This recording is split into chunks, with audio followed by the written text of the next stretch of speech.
Well, I think I've just sort of been talking about that, Connor. I mean, I think in terms of really the opportunity to link the research that's going on in some of our universities and the research centres and institutions into the market opportunities which are opening up right in front of our eyes.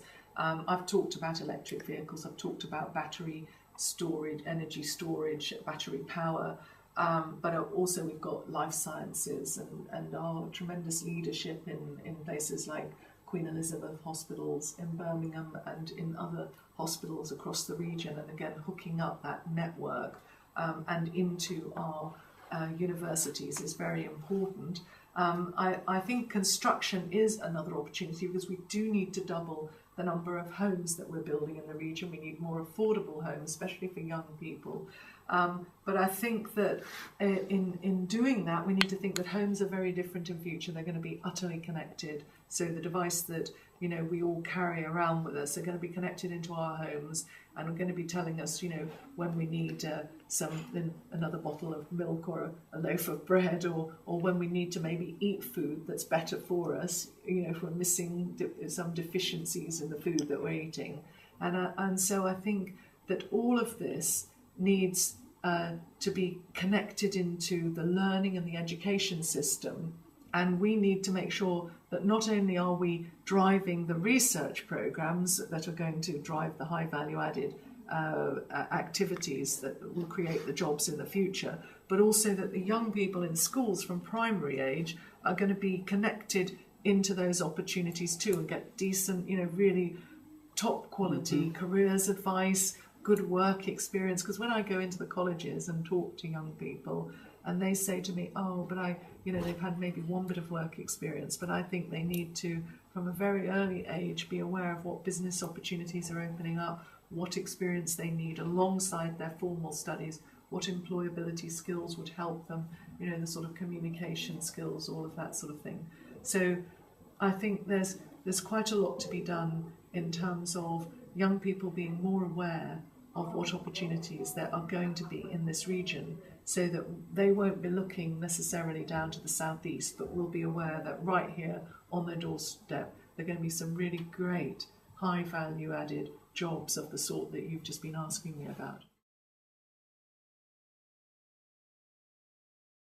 We need to support the high value employers that we have here already, the Jaguar Land Rovers of the like, and not just in manufacturing, but we've also seen employers like HSBC and Deutsche Bank moving major operations and large numbers of high quality jobs. I was just talking to Severn Trent, that's an important British company that is based and has almost all of its operations in the West Midlands. So we need to talk to the people who are already generating high value jobs and learn from them about what they need to make sure that they can continue to do that, and indeed to take it further, and how we could replicate that in other sectors and other parts of the region. We need to invest in skills in order to see that young people get the high quality jobs. If you talk to engineering employers, their top concern will be their inability to attract a workforce with the kind of skills that they need. And we know that skills levels in the West Midlands are much lower and have been historically than in most of the rest of England, and that they need to be. So we need to invest in education and skills so that our younger people who are talented and full of potential are given the tools to maximise that potential and get the jobs, get the jobs when they are there. Sure. Talked to a lot of people recently, and I think we do have a really good innovation base in terms of, we come up with great ideas and small companies who, investing in those ideas and trying to take them forward. I think what we don't do quite so well is actually, get them to the stage of being a business and then growing a business. So I'd like to really focus on that innovation and development kind of aspect. We've got some brilliant universities, we've got a lot of good groups that are already formed together, and let's really focus on these ideas, and rather than letting either die or be taken over by somebody else, let's make sure we focus on them, we develop them, and I think the combined authority and the mayor can actually work really well in that respect. Well, one of our unique policies is to argue for urban agriculture.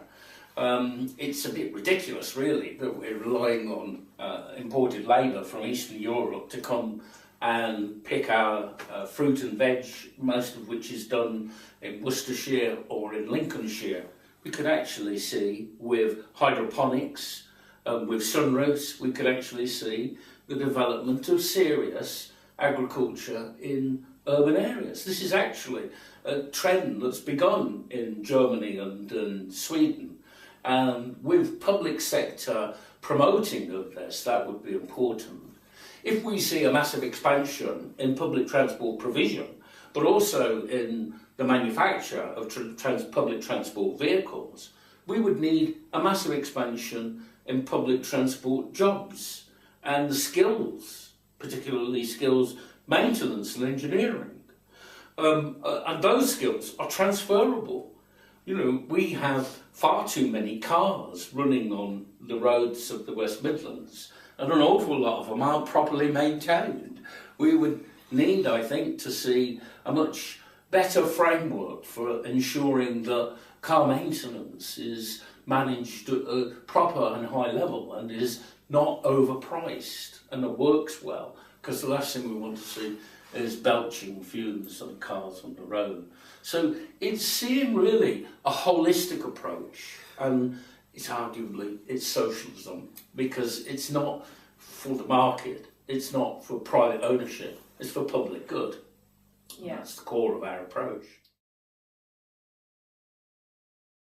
Yeah, I mean, there's a problem the other way around too. So we get loads of students come here to study, we've got great universities, and most of them leave. And doesn't happen in other cities. Why is that? I think it's not just the jobs thing, but I'll come to that. I think actually, again, it's about identity, it's about culture, about who we are, about it being a place you're proud to come and live in. I remember when I said to my friends I was going to Birmingham University, they kind of looked at me a bit quizzically, like, why would you go there? And actually, that's wrong. Actually, when you get here, it's great, but we have to change the perception too. As far as jobs goes, I think that for too long, we basically said, right, open anything, create a job. That's great. We haven't said, well, what kind of job is that? Actually, what are the hours? What's the pay? Is that a minimum wage job? Is that a living wage job? We haven't said, is that 0 hours? Is that a contract? What's going on? We haven't said, what are you going to do to help people in your company get on and progress and learn more skills, etc., etc. And we have to change that. So for me, it's less about competing with Manchester and Liverpool for that same pot of inward investment from big multinationals, and more about actually having a spirit of entrepreneurship. So here, actually trying to get small businesses to start up and survive. Because when you have a small business, you've got far more dignity, because you've got more say in what you're doing. You can decide what you do. You're not actually at the same mercy of a big company. And small businesses, when they start up here, they stay here. Because if I start a business here, I live here, I'm not going to move that business to the USA or China tomorrow, because this is my home. And again, small businesses tend to operate more in what we call business citizen way. So they're invested in their community, they care about their community, and they see their workers every day and therefore take more care of their workers. So we really have to concentrate on small businesses creating decent jobs, but also then training to match the vacancies we have with the people we have. So there are high school vacancies, people come in from the outside to fill them, so we have to make sure we're actually training people to do them. But one thing we want to look at is trialling what's called a citizen's income, which basically is a scheme whereby you get paid, no matter what you do, you get a basic amount to live off. But what that does is it frees you up to try and open your own business, because if it folds, it doesn't financially ruin you. It actually frees you up to become an entrepreneur, to actually develop, to innovate. And I think for a lot of young people that's really attractive, because they can actually decide what they do and try things, experiment, and have a culture of entrepreneurship. So I think there's lots of ways of looking at it. But I think it's actually quite a difficult issue, because we have quite a skills gap in the West Midlands and quite a problem around employment levels, so there's quite a lot of work to be done.